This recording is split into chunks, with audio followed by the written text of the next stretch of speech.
Beautiful people, good morning. పొద్దున్నే ఇలా మా డే అయితే వేడి వాటర్ తాగడంతో స్టార్ట్ అవుతుంది. అండ్ పక్కనే పప్పు నానబెట్టుకున్న సాంబార్ చేద్దామని. మా హస్బెండ్కి డెంగ్యూ ఫీవర్ వచ్చిందని చెప్పాను కదా, ఆయనకి ఇప్పుడు తగ్గే స్టేజ్లో ఉంది, దాదాపు తగ్గిపోయింది. కానీ ఇంకా ఏం తినాలనిపించట్లే, అందుకే ఇడ్లీ సాంబార్ చేస్తున్నాయి ఇక్కడ.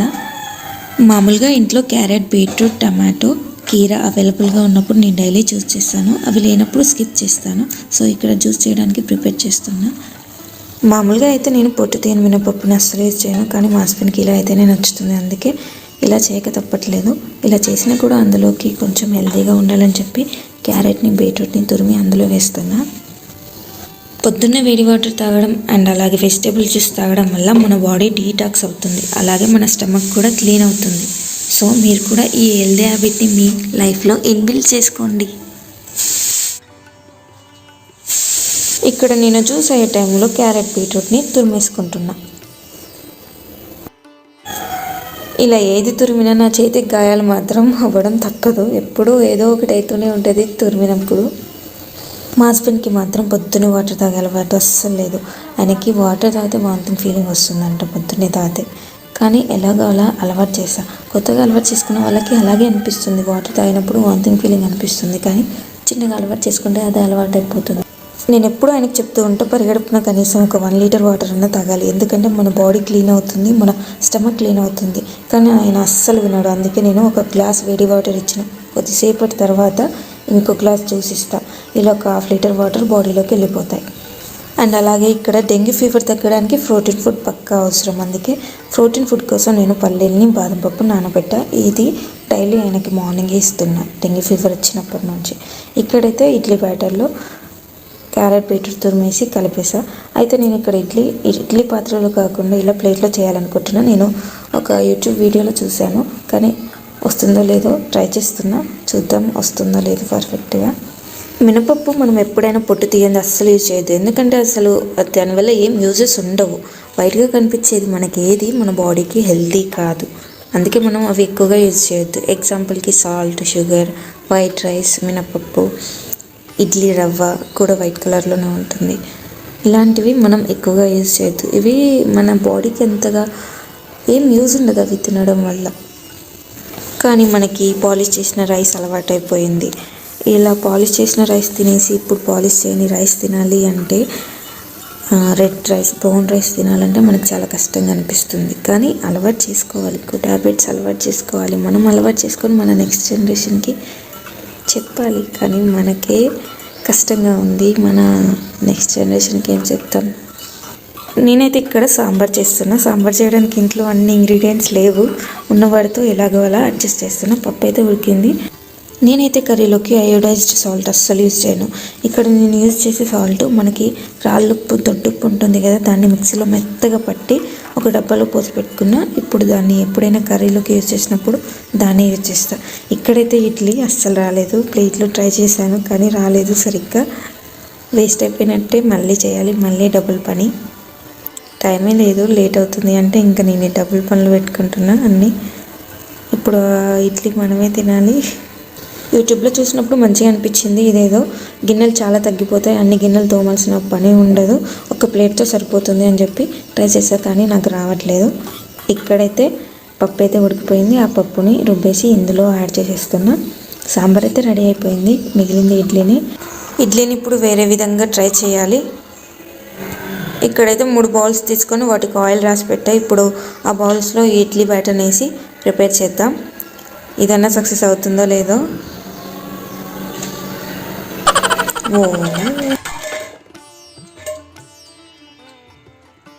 ఏంటో ఈరోజు ఏది చేసినా డబుల్ పని అయిపోతుంది. మనం ఎప్పుడైనా లేట్ అవుతుంది అనుకున్నప్పుడే ఇంకా డబల్గా పనులు అయిపోతాయి. మొత్తానికి ఇడ్లీ బ్యాటర్ అయితే ఇలా బౌల్స్లో వేసి సెట్ చేసేసా.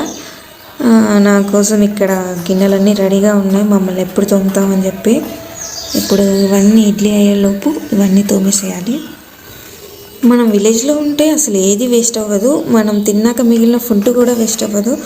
అది మనకి గేదెలు ఉంటాయి కదా విలేజ్లలో, కుర్తీ అంటారు కదా, కుర్తీలో వేసేస్తాం. కానీ ఇక్కడైతే అన్నీ వేస్ట్ అయిపోతాయి. అందుకే ఏది వండినా తక్కువ వండుకోవాలి, ఎక్కువైతే పడేయాల్సి వస్తుంది. కానీ మా హస్బెండ్ తినే ఫుడ్కి ఆయన ఎప్పుడు ఎక్కడ తింటాడో, బయట ఉంటాడో లేకుంటే ఇంట్లో ఉంటాడో తెలీదు. కానీ నేను వండి పెట్టాక సడన్గా డ్యూటీ పడితే వెళ్ళిపోతాడు. అలా మాకు ఫుడ్ వేస్ట్ అవుతుంది. ఆ వేస్ట్ అయిన ఫుడ్ రైస్ ఉంటే మాత్రం బయట ఉన్న డాగ్స్కి వేసేస్తా. కానీ ఇలా వెజిటేబుల్ చెత్త ఉంటుంది కదా, ఈ వెజిటేబుల్ చెత్తని ఇంట్లో మొక్కలు ఉన్నాయి, ఎక్కువేం లేవు, 2-3 ఉన్నాయి, ఆ మొక్కలకి వేసేస్తా. మరీ ఎక్కువ ఉన్నప్పుడు ఇంకేం చేస్తాం, చెత్త కుండీలో వేయడమే. నేనైతే తడి చెత్త, పొడి చెత్త అని సపరేట్గా వేస్తాను. కానీ మనకి పొద్దునే చెత్త బండి వాళ్ళు వస్తారు కదా, వాళ్ళు మొత్తం ఒకే దాంట్లోనే వేసుకుంటారు. పేరుకి మాత్రం తడి చెత్త, పొడి చెత్త అని చెప్తారు కానీ మొత్తం ఒకే దాంట్లోనే వేస్తారు. అందులో కొన్ని ప్లాస్టిక్ ఉంటాయి, నేను ఎక్కువగా యూజ్ చేయను. కాకపోతే బయట నుంచి తెచ్చిన సామాన్లు ఉంటాయి కదా, వేరే వాళ్ళు ఇవ్వడము ఏదో ఒకటి అవుతూనే ఉంటుంది. ప్లాస్టిక్ కవర్లు ఎలాగో అలాగో వస్తూనే ఉంటాయి.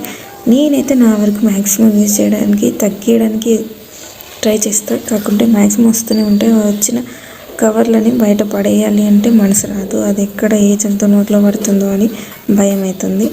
కాకుండా వాటిని ఏం చేసుకోవాలి, రీయూజ్ ఎలా చేయాలో మాత్రం తెలీదు. నేను యూట్యూబ్లో అప్పట్లో ఎప్పుడో యూట్యూబ్లో ప్లాస్టిక్ వల్ల వచ్చే అనర్థాల గురించి ఒక వీడియో చేశాను. దానికైతే అసలు ఏం యూజ్ రాలేదు. అలాంటివి మనం ఎక్కువ చూడం కదా, అందుకే అలాంటి వాటికి ఎక్కువ యూజ్ రావు. నేను ఇక్కడ అదొక చిన్న క్లిప్ పెడతాను, చూడండి.